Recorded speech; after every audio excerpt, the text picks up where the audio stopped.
Del Partido Obrero traemos especialmente el reclamo por la libertad de los compañeros César Aracaki y Dimas Ponce y de todos los presos por luchar en las movilizaciones contra la reforma previsional. En el día de ayer se dieron dos hechos, digamos, que no son casuales, digamos, en la víspera de la gran movilización que se está dando en Plaza de Mayo y de todas las actividades que se están haciendo en todo el país. Detuvieron a 4 compañeros del Partido Obrero en la ciudad de Mar del Plata por hacer una pintada, en un nuevo amedrentamiento, digamos, a las organizaciones de izquierda, a las organizaciones populares. Y también, por otro lado, allanaron la casa de la hermana de Germán Tonero, que es un delegado de la General Motors, un compañero de Sebastián Romero, acusándolo de terrorismo. Y bueno, secuestraron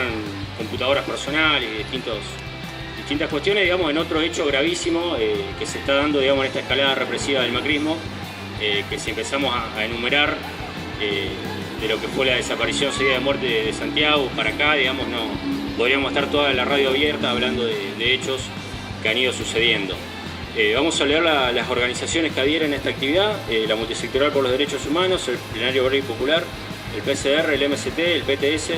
el Partido Obrero, la Unión de Juventudes por el Socialismo, el Movimiento Ecuménico por los Derechos Humanos,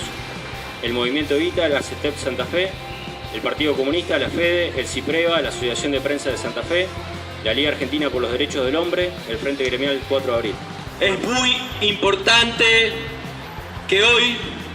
estemos en esta plaza levantando esta radio abierta, principalmente para repudiar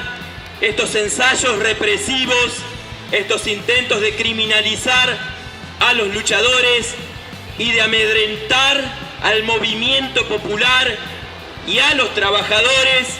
que han comenzado de manera heroica a irrumpir en la crisis, porque se escucha todos los días de qué manera cierran lugares de trabajo, de qué manera se despiden nuevos trabajadores. Tenemos el caso de Radio Nacional, del SENASA, hoy teníamos la protesta de los trabajadores del casino, más de 100 trabajadores preocupados por su fuente laboral, los trabajadores en el cordón industrial de la provincia de Santa Fe,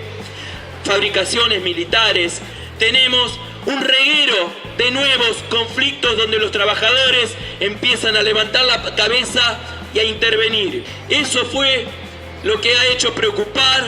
al gobierno nacional, al régimen del Poder Judicial, a Patricia Bullrich,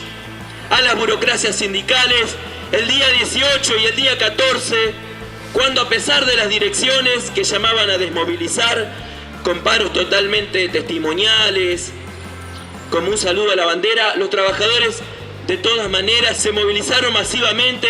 más de 250.000, más de 300.000 trabajadores al Congreso Nacional a intentar impedir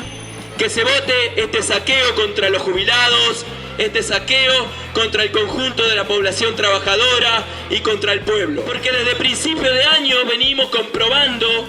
efectivamente que hay enormes reservas de lucha, que hay una voluntad inquebrantable del movimiento obrero por salir a enfrentar el ajuste, que está más presente que nunca el método de la clase obrera de ocupar los lugares de trabajo para enfrentar los despidos y las suspensiones desde el principio del año pasado, con las tomas del CONICET, con las tomas de AGR, con la toma de PepsiCo, y que se ha prolongado a lo largo del año en cada episodio donde los trabajadores han tenido que salir a defender su fuente laboral. Esta es una de las preocupaciones que tiene este gobierno, que nos habla de responsabilidad fiscal y que despilfarra millones, una tonelada de millonada de pesos para comprar postas de balas de goma, para prepararse, para reprimir, para hacer pasar esta reforma laboral. Pero también la burguesía y los patrones han tomado nota de este empeño que pone la clase trabajadora por remover las trabas que le impiden derrotar el ajuste. Este empeño que lo hace salir a la calle a pesar de sus conducciones. Y es por eso que han tenido que pasar la reforma laboral, que esperaban también aprobar en un paquetazo, ahora a fin de año, pero han comprobado que no les da la nafta y las querían tratar con sesiones extraordinarias en febrero, pero tampoco le da la nafta y lo han pasado para marzo. Quieren prepararse, quieren reunir las condiciones para hacer pasar el ajuste con una feroz represión. Una represión que es una exponencia de maldad y de crueldad inusitada que viene pasando con lo que ha sido la desaparición, el asesinato, la desaparición forzada, el asesinato de Santiago Maldonado, el fusilamiento por la espalda de Rafael Nahuel, el encarcelamiento de nuestros compañeros que se han movilizado y que intentan injustamente, ahora están encarcelados y que intentan culpabilizar por lo que ha sido una respuesta colectiva de la clase obrera y de los trabajadores, de las organizaciones populares, una respuesta colectiva contra el ajuste. De ninguna manera van a salirse con las suyas, porque así como el gobierno empieza a prepararse y quiere reunir las condiciones y patea para marzo el tratamiento de esta reforma laboral, los trabajadores tenemos todo enero y todo febrero para preparar un enorme pronunciamiento, una enorme respuesta para poder derrotar el ajuste, porque están las condiciones, porque está la voluntad de lucha. Y por eso nosotros decimos que los trabajadores tenemos que abrir nuestros propios canales cuando a la burocracia, cuando a las conducciones entreguistas y los socios del ajuste le cierran las puertas al camino de la lucha. Ese camino es congreso de base, de delegados con mandato que resuelvan un plan de lucha para poder arrancarle a la burocracia sindical la huelga general y para salirnos con la victoria de los trabajadores, derrotando todo el paquetazo de reformas antiobreras, y están dadas las condiciones. Entonces vamos a ir a fondo por arrancar de la reja a todos los compañeros presos, a Ponce,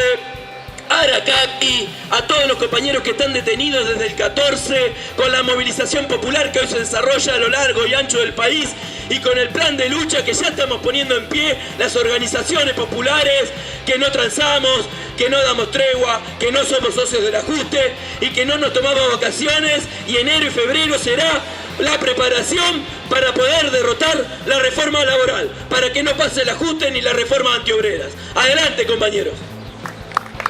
El gobierno nacional, el Estado, pretende reducir la gran movilización de 300.000 personas al frente del Congreso a un hecho penal. Quieren dejar de lado la gran movilización política que dieron los trabajadores, lejos de las burocracias que dirigen sus sindicatos, todo el movimiento obrero antiburocrático, frente a la confiscación de 17.000 beneficiarios de asignaciones familiares, de jubilaciones, una confiscación de 100.000 millones de pesos que los trabajadores se han puesto y han intervenido dentro de esta crisis de una manera independiente. En este sentido, compañeros, tenemos que ser muy cautos a la hora de cuál es nuestro discurso. Los compañeros que hoy se encuentran presos debido al ejercicio de su legítima defensa frente a todo el aparato del Estado desplegado, desde la policía de la ciudad, desde la misma Policía Federal, desde la misma Gendarmería que tanto el 14 como el 18 llevaron a cabo una cacería de todo aquello que se movilizaron, que acá nos encontramos frente a la criminalización de la protesta, que acá ningún compañero ha sido entregado por parte de sus partidos, por parte de ellos mismos, sino que se están resguardando su propia integridad física, moral y psíquica. Es la mejor defensa que nosotros le podemos otorgar. Y esa defensa tiene que ser totalmente poderosa, tiene que formar parte de las campañas de cada uno de los partidos que hoy nos reivindicamos contra el ajuste y combativos frente a todo este avallazamiento de derechos laborales y de las mismas libertades democráticas. Estamos frente a un estado de excepción, un estado donde las garantías constitucionales se encuentran dejadas de lado. Esto lo demuestra la arbitrariedad que está teniendo la justicia para ir señalando y queriendo amedrentar mediante la detención de estos compañeros a todo el movimiento popular, a todo el movimiento obrero, a la izquierda, a quienes están combatiendo el feroz ajuste de Macri. ¿Y cómo será el ejemplo de que mientras escarcelan luchadores, tenemos a Echecolás que se le otorga el beneficio de la prisión domiciliaria? Es decir, ¿cuál es la intención que tiene el Estado? Se está totalmente conservando a quienes tienen decenas de condenas por genocidio, de cadena perpetua, y sin embargo le otorgan beneficios los cuales están totalmente restringidos a quienes ejercieron su derecho de legítima defensa y su derecho de protesta frente a una confiscación que va a quedar en la historia. Tenemos que redoblar, el método tiene que ser redoblar frente al avallazamiento del Estado contra las organizaciones populares. Y esto se está replicando, tenemos que demostrarlo, no tenemos que quedarnos con brazos cruzados, sino que hay que redoblar, hay que apostar de nuevo y que al ajuste se puede vencer y lo vamos a vencer. Muchas gracias, compañeros.